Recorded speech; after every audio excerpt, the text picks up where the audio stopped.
Good morning student. आज हम लोग पढ़ेंगे generation and conduction of nerve impulse.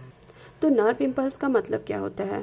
Nerve impulse arise होता है इन प्रेजेंस ऑफ स्टिमुलस। और कहाँ एराइज होता है? ये एक्सॉन से एराइज होता है एंड पास करता है नर्व सेल से। ठीक है। और ये जो है नर्व इम्पल्स जब एराइज होता है तो ये जो कंडक्शन है नर्व इम्पल्स का वो 3 पार्ट्स में डिवाइडेड है। That is your polarisation, depolarisation and repolarisation. So we will study this one by one.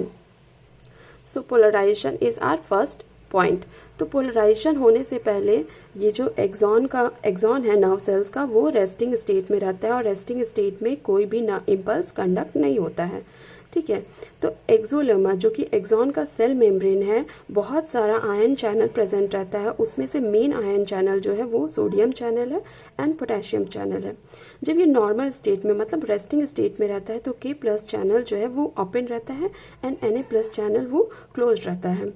तो एक्सोप्लाज्म में जो के प्लस का कंसंट्रेशन है वो बहुत ज़्यादा है। एक्सोप्लाज्म मतलब ये जो एक्सोलेमा है इसे एक्सोलेमा कहते हैं, इसे एक्सोलेमा कहते हैं। और अंदर में ये जो येलो है उसे एक्सोप्लाज्म कहते हैं। तो एक्सोप्लाज्म में जो के प्लस का कंसंट्रेशन है वो बहुत ज़्यादा रहता है as compared to Na plus. और साथ में ही साथ क्लोराइड आयन का भी कंसंट्रेशन बहुत ज़्यादा रहता है एंड प्रोटीन का। तो axolemma is freely permeable to K plus ion channel open रहता है। ठीक है। आउटसाइड द एक्सोलेमा मतलब ये जो एक्सोलेमा है इसके बाहर में क्या कंसंट्रेशन रहता है? लो कंसंट्रेशन रहता है के प्लस आयन का और हाई कंसंट्रेशन रहता है Na प्लस आयन का। साथ ही साथ ये एक पोटेंशियल ग्रेडियंट या पोटेंशियल डिफरेंस एराइज करता है। ये जो रेस्टिंग मेम्ब्रेन है उसमें ये जो पोटेंशियल डिफरेंस है उसको मेंटेन करने का काम सोडियम पोटेशियम पंप का रहता है।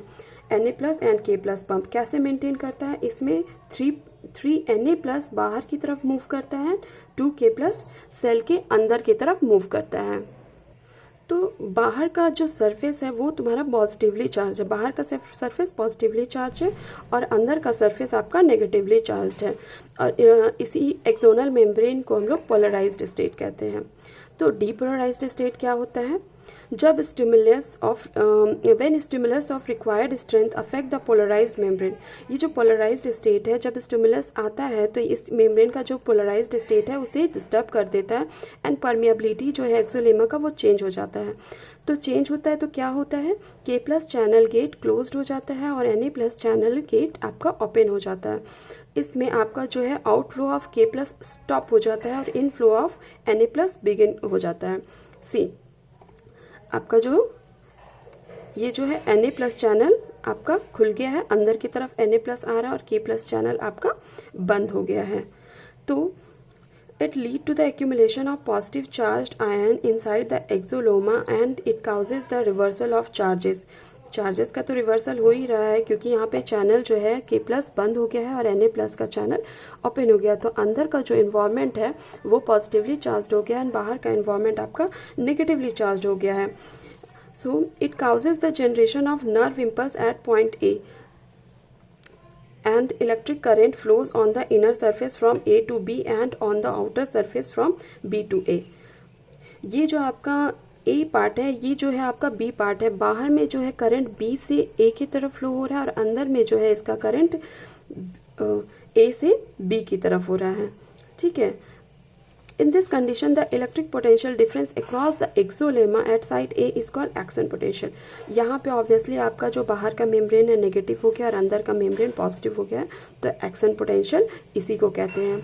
ठीक है। नाउ रिपोलराइजेशन में क्या होता है कि when electric impulse arises at point B पे जो इलेक्ट्रिक इम्पल्स एराइज हुआ है it causes the opening of A. अब जब करंट पास हुआ है तो यहाँ पे आपका B जो है उसमें आपका नर्व इम्पल्स एराइज हुआ है। अब इसमें क्या होता है कि Na प्लस चैनल आपका खुल जाता है, के प्लस चैनल आपका बंद हो जाता है and the membrane at B become depolarized. This causes the transmission of nerve impulse from point A to B and the same process is repeated throughout the axolemma. So student this topic is now completed. Thank you for watching my channel. और आपको video अगर पसंद आ रहा है तो please don't forget to subscribe. Okay, bye.